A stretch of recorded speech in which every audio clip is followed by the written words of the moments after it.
Richard J. Davidson's collaboration with Buddhist practitioners, especially Tibetan monks, represents a groundbreaking fusion of ancient wisdom and modern neuroscience. This unique partnership has provided invaluable insights into how long-term meditation can influence brain structure and function, pushing the boundaries of our understanding of human potential. It's not just about the science, it's about exploring the limits of what the human mind can achieve through discipline, practice, and spiritual devotion. The genesis of the collaboration between Davidson and Buddhist practitioners has a fascinating origin story. It all began in the early 1990s with a pivotal meeting between Davidson and the Dalai Lama. Imagine the scene: Davidson, a prominent neuroscientist known for his research on the brain and emotions, meeting the Dalai Lama, a spiritual leader deeply committed to promoting compassion, wisdom, and the intersection of spirituality and science. This meeting wasn't just a casual encounter, it was a significant moment that would set the stage for a new frontier in brain research. The Dalai Lama, always eager to bridge the gap between ancient contemplative practices and modern science, challenged Davidson to apply his expertise to study the effects of meditation on the brain. This challenge was more than just a request, it was an invitation to embark on a journey that would transform Davidson's career and our understanding of the mind.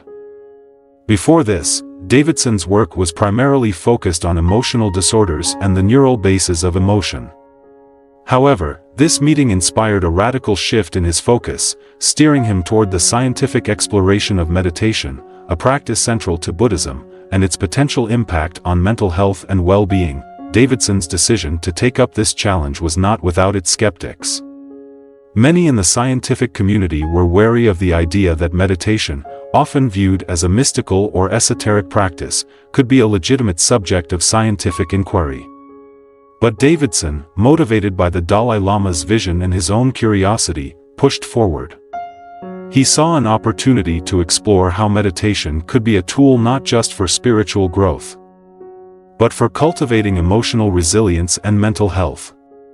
This was the beginning of a journey that would take him deep into the world of Buddhist monastic life and the science of meditation, the role of expert meditators. To truly understand the effects of meditation on the brain, Davidson needed to study individuals who had extensive experience with the practice. Enter the Buddhist monks, particularly those from the Tibetan tradition, who are often considered ideal subjects for such research due to their profound commitment to meditation. Many of these monks have devoted their entire lives to meditative practices, often accumulating tens of thousands of hours in meditation. Think about that for a moment, tens of thousands of hours. That's more time than most of us spend doing any single activity in our lifetime. Why are these monks so significant to Davidson's research? The answer lies in the concept of neuroplasticity, the brain's ability to change and adapt as a result of experience. While all of us have the capacity for neuroplasticity, the monk's extensive meditation practice provides an extraordinary case study. It allows researchers like Davidson to examine how the brain can be sculpted and reshaped through sustained mental training. The monks serve as living examples of how meditation can potentially enhance human capabilities far beyond what we typically imagine. Davidson's studies often involve advanced neuroimaging techniques, such as functional magnetic resonance imaging, fMRI, and electroencephalography, EEG, to observe the brains of these expert meditators. The results have been astonishing. For example, Davidson's research has shown that long-term meditators exhibit increased cortical thickness in areas of the brain associated with attention, sensory processing, and emotional regulation. These findings suggest that meditation isn't just a mental exercise but can lead to actual physical changes in brain structure. Imagine being able to train your brain to be more focused, emotionally resilient, and attuned to the present moment. This is what these studies are starting to reveal. But it's not just about brain structure. Davidson's research has also uncovered significant changes in brain function among these meditators. For instance, his studies have shown altered patterns of connectivity between different brain regions, which are linked to enhanced cognitive and emotional capacities. One particularly striking finding is the increased gamma wave activity in the brains of long-term meditators. Gamma waves are associated with higher mental processes such as consciousness, attention, and memory. The heightened gamma activity observed in the monks suggests that their brains are functioning at an unusually high level of integration and coherence. To put it simply, these monks are not just relaxed, they are mentally sharp, emotionally balanced, and highly aware. Their brains are not simply at rest, they are operating in a state of optimal performance. This challenges the conventional understanding of what meditation is and what it can do. Far from being just a relaxation technique, meditation appears to be a powerful tool for cognitive and emotional enhancement. Investigating different meditation practices, Davidson's collaboration with Buddhist practitioners has also allowed for a nuanced investigation into different types of meditation practices, each with its own unique effects on the brain and psychological well-being. Let's delve deeper into these practices to understand how they shape the mind. 1. Mindfulness meditation. Mindfulness meditation, often regarded as the foundation of many contemplative practices, involves cultivating a non-judgmental awareness of the present moment. Practitioners focus on their breath, bodily sensations, or a specific object, observing their thoughts and emotions as they arise without getting attached to them. It sounds simple, but it requires a high level of mental discipline and attention. Research involving Buddhist monks practicing mindfulness meditation has revealed fascinating insights. For example, studies have shown that mindfulness meditation can enhance attentional control and increase activity in brain regions associated with attention and self-regulation, such as the prefrontal cortex. This makes sense when you consider what mindfulness is all about: training your mind to stay focused and present. Imagine the potential applications for this in everyday life. Better focus at work, improved emotional regulation in stressful situations, and even enhanced creativity, all are possible outcomes of mindfulness practice. Moreover, the benefits of mindfulness meditation extend beyond individual well-being. In a world increasingly dominated by distractions, developing the ability to stay present and focused is more valuable than ever. Davidson's research supports the idea that mindfulness meditation can cultivate a state of heightened awareness and attentiveness, which could have far-reaching implications for education, professional development, and even leadership training. Imagine a world where mindfulness is a core component of education, helping students develop not just intellectual skills but also emotional intelligence and resilience. 2. Compassion meditation. Compassion meditation, another core practice studied by Davidson, involves generating feelings of compassion and empathy towards oneself and others. This practice is rooted in the Buddhist concept of bodhicitta, the aspiration to attain enlightenment for the benefit of all beings. Unlike mindfulness meditation, which focuses on awareness, compassion meditation emphasizes cultivating positive emotional states. Davidson's research with monks who practice compassion meditation has yielded some of the most compelling findings in his career. Through neuroimaging studies, Davidson and his team have found that monks who engage in compassion meditation show heightened activity in the insula and anterior cingulate cortex, brain regions associated with empathy, emotional regulation, and social cognition. This is remarkable because it suggests that practicing compassion can physically change the brain to become more empathetic and emotionally attuned. To put this into perspective, think about the potential applications of compassion meditation in fields such as healthcare, education, and social work. Imagine if doctors, teachers, and social workers could enhance their empathy and emotional resilience through regular compassion meditation. This could lead to better patient care, more supportive educational environments, and more effective social services. The implications are vast and transformative, but the benefits of compassion meditation aren't just limited to professional settings. On a personal level, cultivating compassion can lead to greater emotional well-being, reduced stress, and more harmonious relationships. In a world where social isolation and mental health issues are on the rise, compassion meditation offers a powerful tool for fostering connection and understanding. Davidson's research provides scientific validation for what many spiritual traditions have long asserted, that cultivating compassion can lead to profound personal and social transformation. 3. Analytical meditation. Analytical meditation, sometimes called insight meditation, is a more cognitive form of meditation that involves deconstructing one's sense of self by analyzing the nature of thoughts, emotions, and experiences. This practice is often used to gain deeper insights into the nature of reality and the self, challenging deeply held beliefs and assumptions. Davidson's studies with monks practicing analytical meditation have shown intriguing changes in the default mode network, DMN, of the brain. The DMN is a network of brain regions that is active when we are at rest and not focused on the outside world, essentially when we are lost in thought, often about ourselves. Changes in the DMN are significant because this network is associated with self-referential thinking, rumination, and mind-wandering, which are often linked to negative emotional states such as depression and anxiety. What Davidson's research suggests is that analytical meditation can reduce activity in the DMN, potentially decreasing self-focused rumination and promoting a more objective, less emotionally charged perspective on one's experiences. This finding is particularly important for understanding how meditation can be used as a tool for mental health. In a society where many people struggle with anxiety and depression, meditation offers a non-pharmacological approach to managing these conditions. Imagine the impact on public health if meditation were widely adopted as a preventive measure against mental illness. Methodological innovations and challenges. Davidson's collaboration with Buddhist practitioners has not been without its challenges. One of the primary difficulties has been ensuring that the findings are not merely artifacts of cultural or psychological differences but are genuinely reflective of the effects of meditation. To address this, Davidson's research often includes control groups with varying levels of meditation experience, from novices to seasoned practitioners.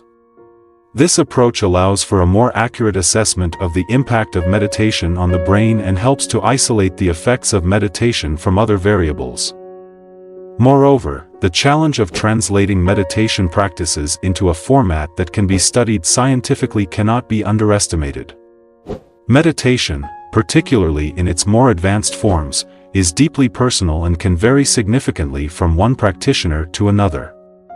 Standardizing such a subjective experience is no small feat. To manage this variability, Davidson has worked closely with the monks to develop standardized protocols that can be used in a laboratory setting.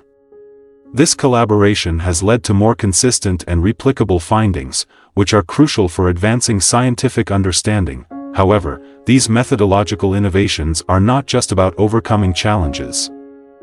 They also represent a significant advancement in how we study the mind. By developing new ways to measure and observe the effects of meditation, Davidson is not only contributing to the field of neuroscience but also expanding the toolkit of researchers worldwide. His work is setting new standards for rigor and innovation in the study of contemplative practices, paving the way for future research to build upon. Insights from longitudinal studies. One of the most valuable aspects of Davidson's collaboration with Buddhist practitioners is the ability to conduct longitudinal studies. Unlike most research, which often relies on short-term interventions, Davidson's work with monks allows for the examination of meditation's effects over many years, even decades. This long-term perspective is invaluable for understanding how sustained meditation practice influences brain aging, cognitive decline, and overall mental health. For example, one of Davidson's studies followed a Tibetan monk with over 62,000 hours of meditation practice over a period of 12 years. This research found that the monk's brain exhibited significantly less age-related decline than would be expected based on his chronological age. Such findings suggest that long-term meditation may protect against cognitive aging, potentially offering insights into interventions for age-related neurodegenerative diseases. Imagine the implications for our aging population. If meditation can slow cognitive decline, it could become a key component of preventive healthcare for the elderly. These longitudinal studies also provide a rare opportunity to explore the concept of brain reserve, the brain's ability to compensate for damage and maintain function despite age-related changes or neurological disorders. The findings from Davidson's research suggest that meditation might help build this reserve, offering a buffer against cognitive decline and promoting brain health well into old age. This has profound implications not just for individual well-being but also for public health policy and the design of interventions aimed at promoting healthy aging. Moreover, the insights gained from these studies challenge the traditional view of the brain as a static organ, fixed after a certain age. Instead, they support a more dynamic view, where the brain is continually shaped by experiences and practices, even into old age. This challenges many of our assumptions about aging and the brain, opening up new possibilities for lifelong learning and development. It suggests that we have much more control over our mental and cognitive health than previously thought. Broader implications for neuroscience and mental health. The insights gained from Davidson's collaboration with Buddhist practitioners have far-reaching implications for both neuroscience and mental health. By demonstrating that meditation can lead to significant changes in brain structure and function, Davidson's research supports the integration of meditation into therapeutic practices for mental health disorders. The findings suggest that meditation could be a valuable tool for enhancing emotional regulation, reducing stress, and improving overall well-being. For instance, consider the potential impact on anxiety and depression, two of the most common mental health disorders worldwide. Traditional treatments often involve a combination of medication and therapy, but these approaches are not always effective and can have side effects. Meditation offers a complementary approach that is non-invasive, cost-effective, and has a growing body of evidence supporting its efficacy. Davidson's research provides the scientific backing needed to encourage the adoption of meditation as a mainstream intervention for mental health. Furthermore, the implications extend beyond individual treatment to broader societal benefits. In an increasingly fast-paced and stress-filled world, practices that promote mental well-being and emotional resilience are more important than ever. Meditation could play a key role in building healthier, more resilient communities. Schools, workplaces, and healthcare systems could all benefit from incorporating meditation into their programs, helping people manage stress, improve focus, and foster empathy and compassion. The future of collaborative research. Looking forward, Davidson's work with Buddhist practitioners is likely to continue evolving, incorporating new technologies and methodologies to explore the effects of meditation more deeply. Future research may focus on genetic and epigenetic factors that influence an individual's capacity for meditation and their neural responses to practice. This could lead to personalized meditation programs tailored to an individual's unique genetic makeup, optimizing the benefits of meditation for each person. Additionally, there is potential for expanding this research to include a more diverse range of contemplative traditions and practices. While much of Davidson's work has focused on Tibetan Buddhism, other traditions, such as Zen, Vipassana, and even secular mindfulness practices, offer rich opportunities for exploration. By broadening the scope of research, we can gain a more comprehensive understanding of how different forms of meditation affect the brain and mind. There is also a growing interest in integrating insights from meditation research with advancements in neurotechnology. Tools like neurofeedback and brain-computer interfaces could be used to enhance meditation practices, providing real-time feedback to practitioners and helping them achieve deeper states of concentration and mindfulness. This could open up new possibilities for training the mind, making the benefits of meditation more accessible to a wider audience.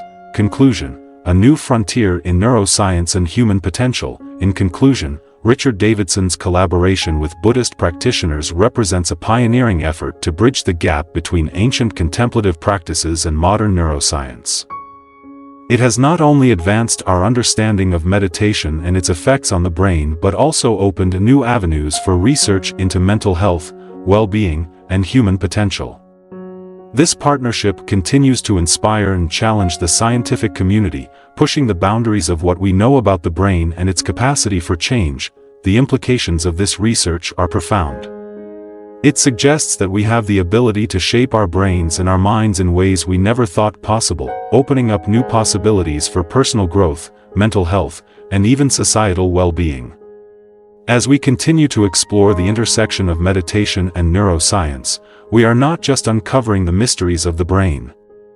We are also discovering the extraordinary potential that lies within each of us. What a journey this has been, and there is still so much more to explore.